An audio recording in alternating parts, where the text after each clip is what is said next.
हैदराबाद इथे होऊ घातलेल्या भारतीय वैमानिक 2016च्या कार्यक्रमात चारकोपचं एक विमानाची वर्णी लागणार आहे। मेक इन इंडियाच्या कार्यक्रमात प्रेक्षकांचं लक्ष वेधण्यासाठी भारतीय बनावटीचं पहिलं विमान सज्ज करण्यात आलंय। चारकोप इथे आपल्या राहत्या घराच्या टेरेसवर अमोल यादव यांनी हे विमान बनवलंय। या विमानाची दखल मेक इन इंडिया कार्यक्रमात घेण्यात आली होती। आता या विमानाच्या नागरी वैमानिक मंत्रालय, भारत सरकार आणि भारतीय वाणिज्य व उद्योग फेडरेशन यांनी आयोजित केलेल्या कार्यक्रमात प्रदर्शनात ठेवण्यात येणार आहे।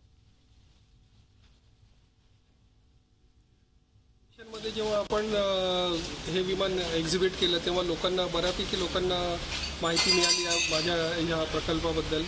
लोकांमध्ये बऱ्यापैकी जागृती झाली। सिव्हिल एव्हिएशन मिनिस्ट्रीने सुद्धा बऱ्यापैकी ह्याच्यामध्ये इंटरेस्ट घेतलेला आहे आणि आता इंटरेस्ट घेऊन सिव्हिल एव्हिएशन मिनिस्ट्रीने मेक इन इंडिया वीकमध्येच मला आमंत्रण दिलेलं की हे विमान हैदराबादच्या एअर शोमध्ये डिस्प्ले करावे अशी त्यांनी मला विनंती केलेली आणि आता त्या आमंत्रणाला स्वीकारून आपण हैदराबाद एअर शो मध्ये चाललेलो आहोत। झी 24 तास रहा एक पाऊल पुढे।